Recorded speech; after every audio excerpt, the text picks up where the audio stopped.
Saya buka ya praktikumnya. Assalamualaikum warahmatullahi wabarakatuh. Kemarin yang bertanya di kuliah, ini golongan A kan? Ya, Bu. Bella ada? Bella Hayana. Iya, saya, Bu. Ini kok suaranya kecil ya, suaranya kalian. Ntar.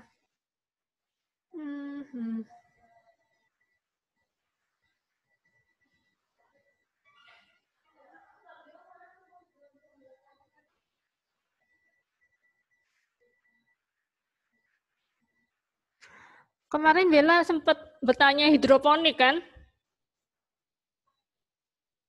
Halo Bella? Bel? Iya, Bu. Iya, saya bertanya itu tentang kandungan gizi sayuran yang ditanam di hidroponik sama di media tanah, apakah sama atau beda? Nah, ini saya pernah melihat di YouTube. Sebentar. Tak share bentar lagi. Jadi di Singapura itu ya negaranya kecil kan, dan mereka itu nggak punya lahan yang cukup untuk bertanam. Nah, bagaimana mereka menanam sayur di sana itu seperti apa? Nah, ini coba ditonton. Dimensional travel. But the challenges facing all of our cities may be more elemental. Di video ini sebenarnya banyak sekali hal-hal yang terkait dengan Singapura itu dituntas, misalkan seperti bangunan dan lain sebagainya. Di sini yang saya potong langsung ke bagian menanam tanamannya. Then where we will build and how to get around. Providing food and water for the millions of people that will pack into our... Kalian bisa dengar suaranya kan? Halo? Bisa, Bu. Oh, bisa. Oke. Urban environments could be the biggest challenge yet.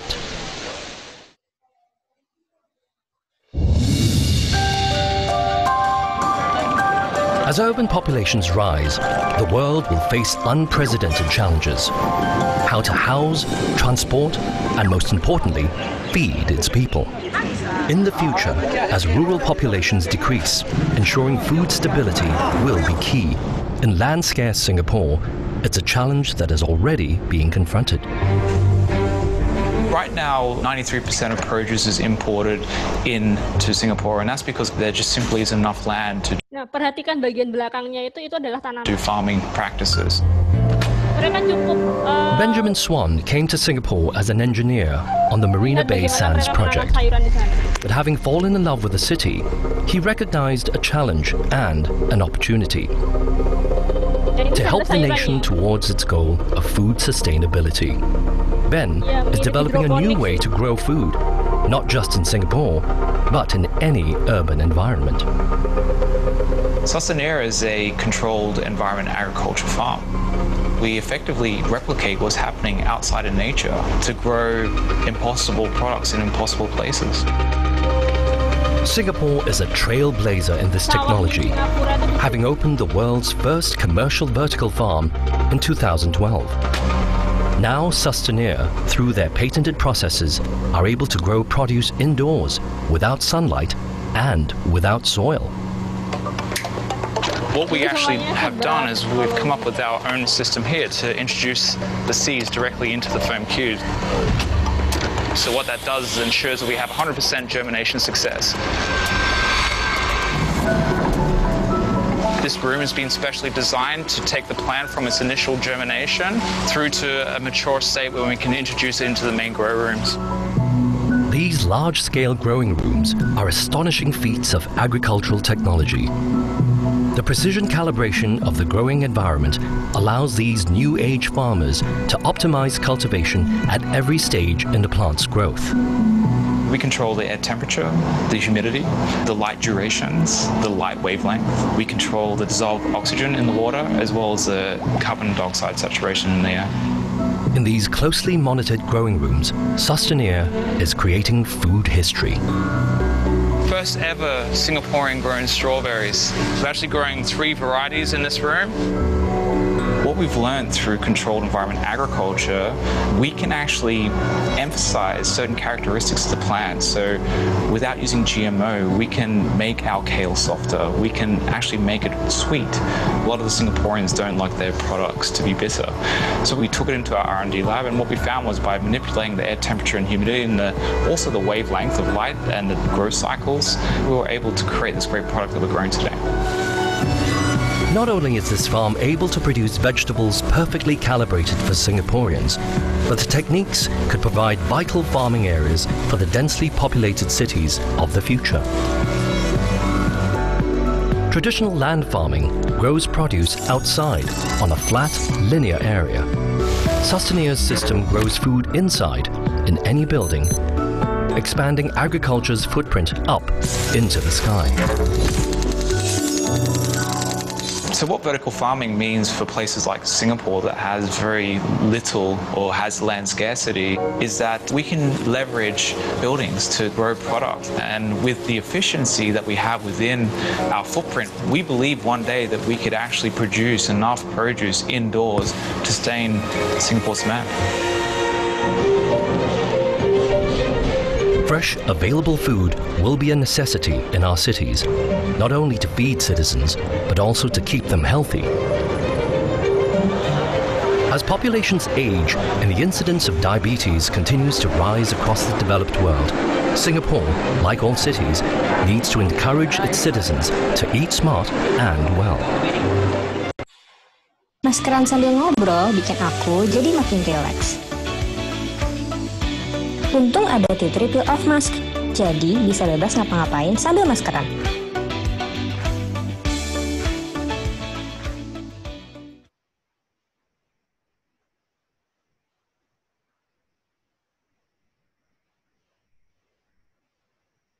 Nescafe presents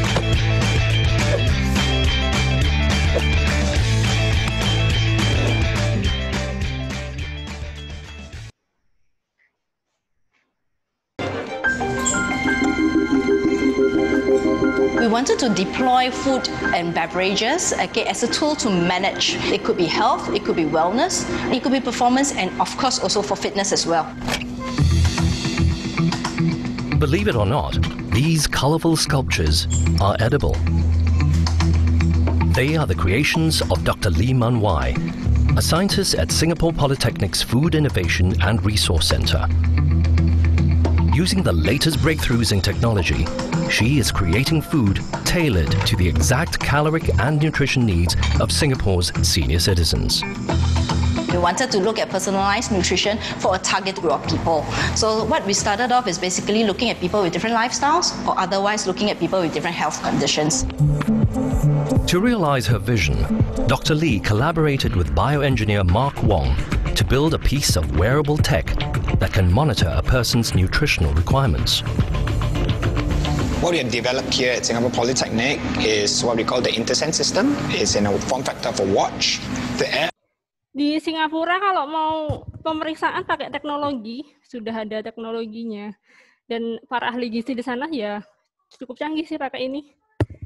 It's pulling data from the wearable. So this data can then be fed to algorithms to compute specialized individual nutrients that are customized for the individual. So a 3D printer could then use this data and print out the appropriate nutrient values suitable for that individual. Dr. Lee's system is one of the first of its kind in Singapore, and perhaps the world, to pair wearable tech with 3D printing to create food with personalized nutritional values. This particular printer actually has a beautiful way of allowing us to customize nutrition. So there should be probably a chicken rice that is actually high in calcium, some that is actually good for potassium and different types of vitamins and minerals that is a custom. While still an experimental prototype, the potential is staggering. This jelly packs a punch with the necessary nutrients for optimizing health and even preventing diseases. With greater sets of data from each individual, we can now create a whole library or database and identify trends by using machine learning or using AI. So that is extremely powerful in the near future, to be able to predict potential health issues and mitigate those health issues in population centers before events occur. Through imaginative planning and technological innovation, Singapore is finding new ways to house and feed its growing population. But perhaps one of the biggest challenges facing any global city. Oke, itu ya. Untuk videonya bisa kalian lihat di LMS, sudah saya share linknya kalau pengen lihat secara lengkap bagaimana Singapura, ya bagaimana perkembangan teknologi di sana. Jadi intinya kalau di Singapura itu yang tadi kita lihat di videonya itu nggak hanya hidroponik sederhana seperti yang ada di sekitar kita, mereka sudah canggih. Jadi memodifikasi seperti kelembapan, RH, kemudian cahaya dan lain sebagainya sehingga tanaman yang tumbuh di sana itu sudah punya kekasan tersendiri. Jadi bisa dimodifikasi tumbuhan itu mau seperti apa dengan cara memodifikasi lingkungannya itu sudah bisa. Jadi kalau hidroponik apakah merubah nilai gizinya, apakah sama atau tidak, jelas pasti berbeda gitu kan. Kemudian karena hidroponik itu terkendali, jadi kita bisa mengendalikan apakah tanaman ini nanti akan menjadi seperti apa, itu bisa kita kendalikan. Beda kalau misalkan kita nanamnya biasa karena terlalu banyak lingkungan yang berpengaruh, faktor-faktor di lingkungan yang berpengaruh, jadi terlalu sulit untuk mengendalikan dari tanaman yang kita tanam kalau menggunakan media biasa. Oke. Begitu ya Bella, sudah terjawab lebih lengkap daripada yang di kuliah kemarin. Iya Ibu, sudah. Oke, dari praktikumnya masih sama seperti minggu lalu, jadi praktikumnya sama-sama membuat video terkait dengan sayur dan buah. Biasanya harusnya dikumpulkan H+7, tapi karena berhubung minggu depan ada praktikum, jadi dikumpulkannya nanti minggu setelah praktikumnya, jadi 2 minggu pengumpulan. Videonya jadi satu video itu sudah memuat karakteristik sayur sama buah. Jenisnya bebas, yang ada di dapur kalian apa, silahkan dipakai. Oke, dari praktikum ada yang mau ditanyakan?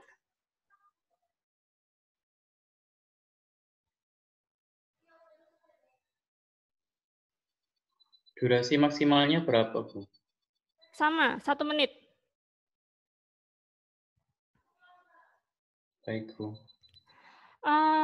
Ini golongan oh iya, kalau yang praktikum kemarin sudah saya cek ya, untuk video yang susu bisa kalian lihat. Yang ya rata-rata sih yang bagus itu jadi saya menilainya tuh nggak hanya dari segi pembuatan video, tapi juga dari materinya, materi yang ingin kalian sampaikan. Meskipun materinya sederhana, tapi kalau kalian bisa mengemas video dengan baik, maka nilainya juga akan lebih. Artinya gini, kalau videonya baik, kalian bisa menyampaikan materi dengan video itu bisa diterima oleh orang lain gitu.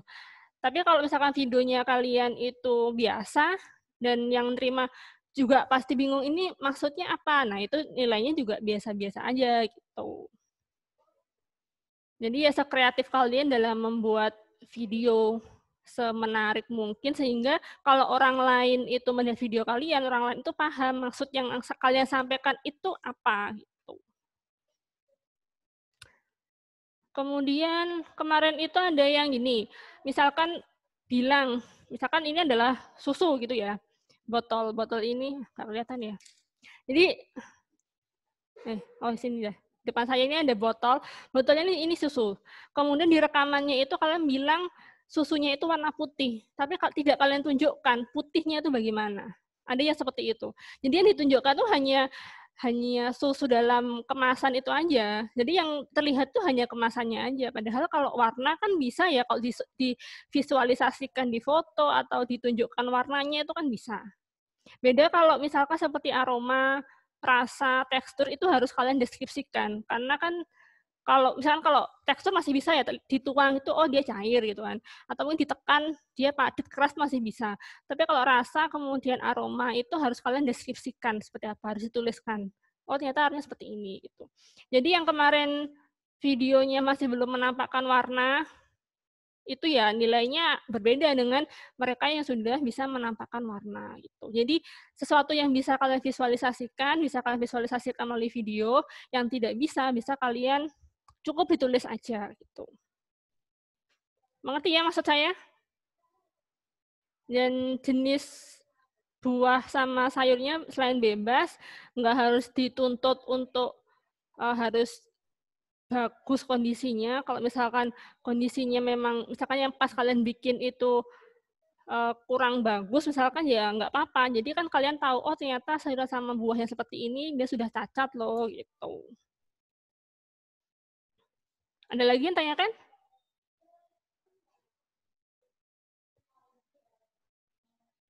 Tidak ada? Jangan lupa ya untuk materi praktikum nanti ada 3 materi dari saya, susu, buah, sama sayur. Materinya kuliah dan praktikum. Oke, deal nih, nggak ada lagi yang tanyakan?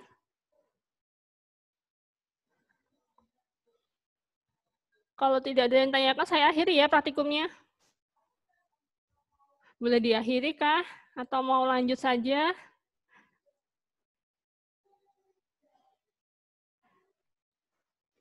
Oke, saya akhiri ya kalau tidak ada lagi yang ditanyakan, dan jangan lupa untuk presensi. Terima kasih, semoga kita semua selalu dalam... Oh iya, ini ada yang tanya nih. Nila Anjani, silahkan. Saya izin bertanya. Ya. Itu kan videonya karakteristik sayur dan buah. Itu berapa sayur atau berapa buah ya, Bu, dalam video itu?